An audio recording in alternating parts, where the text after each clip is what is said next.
category mo ilalagay si Isabel Orteca? A. Totropahin or B. Jojowain? 5 seconds to answer. No explanation. Go! Ngayon parang what? 5. Jojowain. Jojowain. Explain yourself, Miguel. Simple lang. Jowa type of person si Isabel. Maayos siya dalhin yung sarili niya, professional sa work, and may pangarap. 10? Lumabo yung mata ko, ah. Miguel Tan Felix. Gusto ko yung Miguel. Siguro jojowain dahil palagi niya akong palagi siyang alalay sa sayaw. Ayun. Si Kuya, oh. Sumasayaw si Kuya TJ. Oo, ayun. Miguel Tan Felix, totropahin o jojowain? Jojowain. O sweet-sweet ni Kuya Miguel eh. Hindi makulit yan. Okay, next. Miguel Tan Felix. Alam mo, gwapo tong bata na to. Kaya lang for me, parang parang yun nga, parang ang tanda ko na para sa kanya. Pero, kung kaedad ko siya, or kung medyo matured na siya, pasok siya sa banga. So, jojowain ko siya. So, jojowain siya. Gwapo yung bata na yan eh. Bata talaga. Miguel Tan Felix. Miguel Tan Felix. Tropa ko rin yan. Hi, Miguel! Wait yan. Miguel. Pwede bang both? Jojowain na tropahin. Pwede naman. May side na gusto ko siyang tropahin niya. Kasi younger siya sa akin eh. Okay. So, parang, siguro yun. Tapos may side na jojowain. Kasi sobrang cute niya, tsaka mabait siya. Tapos may in common din kami. Similarities. Similarities, meron din similarities. Hindi pagkakatulad. Parang ganun. Something in common. Like yung K-pop. So, mahilig si Miguel sa mga K-pop. K-pop, K-drama. Saka bait yan. Saka mabait. Sarap kasama. Yes, sir. Bait yan. Yun lang? Okay. Si Miguel. O, pang-5 na. Kasi pang-4 yun. Si Miguel? Akasukain ko yun. Oh, sabi mo. Miguel Tan Felix. Nakakayang sumagot, guys. Nakakayang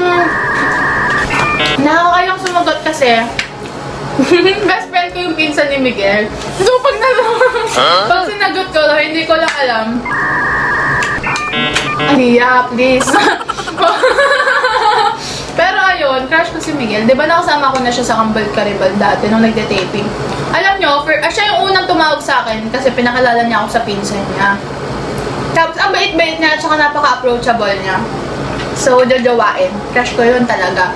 As in, sa lahat ng mga GMA artists, siya yung crush ko. Aliyah. Peace tayo, Aliyah! Baka alam mo, crush ko yung pinsan mo. Pero crush ko naman talaga. Next. Next. May celebrity crush. Napapagian din ako sa kanya si Miguel Tan Felix. Si Bea. Bukod kay Will. Secret crush po. Alam niyo, Jillian. Si Will Ashley, sana. Bukod na ako. Expose na po si Kuya Miguel. Tan Felix. Parang, i-inspire po ako na maging katulad siya. Sobrang talented po po. Kasi niya, achiever po. Pero, yes, down to earth. Pero, patago ako mag-isip. Yun naman sa mga... Si Miguel Tan Felix. Kung talaga si Miguel, laging yan ang sinasabi mo. Di ba? Pero sino crush mo, Danny? May crush ka ba na artista? Artista po? Oo. Si Miguel Tan Felix po. Wait lang! Lucy? Maria, nakikita ko na talaga kung bakit crush na crush ka kay Miguel. Miguel, you're really cute. Diba? Really very cute, yes. Kasi family-oriented po yung commercial. And then, kamukha ko daw. Ewan ko, magkamukha daw po kasi kami ni Miguel. So, siya yung naging kapatid ko and then mother. Tapos nung nagsushoot na kami, nakakwentuhan ko po siya. And then, nagkaalaman na parehas kami ng school. Tapos, ayun po, doon na nag-build ng friendship. Actually, nung nag-shoot po kami ng commercial, na tanong po niya. Pero parang trip-trip lang naman po. Kasi, saka ayoko. Ayoko po ng ganun.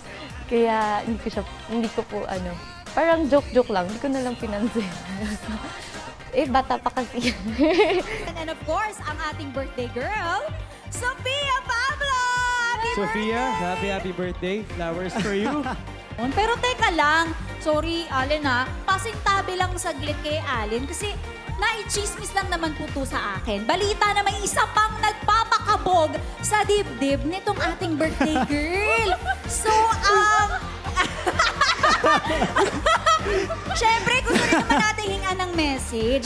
Miguel, ako ba yun? Oo, ako ba yun? Ikaw, anong message mo naman sa ating birthday girl? Simple lang. Dapat pala, okay lang ba? Oo, okay lang. Ang supportive ni Allen, lapit, sabi. Matagal niya ng crush ni Miguel eh. Hindi, kasi ako napagdaanan ko yung 17 years old. So, happy birthday unang-una. Pagbutihin mo lang yung lahat ng ginagawa mo. Be professional, huwag kang magbabago. And sana happy ang puso mo. Which Kapuso star would you like to work with? Si Miguel Tan Felix po talaga. Bata pa lang ako. Sobrang naging crush ko siya, especially sa early teens ko. And baka naman po, pwede ko siya makatambalan in the future. Ang gusto raw, makatrabaho ni Viana. Miguel Tan Felix. Kasi napakagaling po talaga mag-acting nila eh. Idol ko po sila. Showbiz crush. Showbiz crush. Miguel Tan Felix. Sino po bang di nagagapuan kay Miguel Tan Felix, diba? Miguel Tan Felix. Okay. Yes po. Guwapo rin. Guwapo rin ang batang Okay. Okay, next. Ito, aminado ako. Kahit hindi ko pa ito kilala sa personal, pero ako aminado ako. Pogi to. Pero lalaki ako pero pogi to. What? 1, 2, 3, go.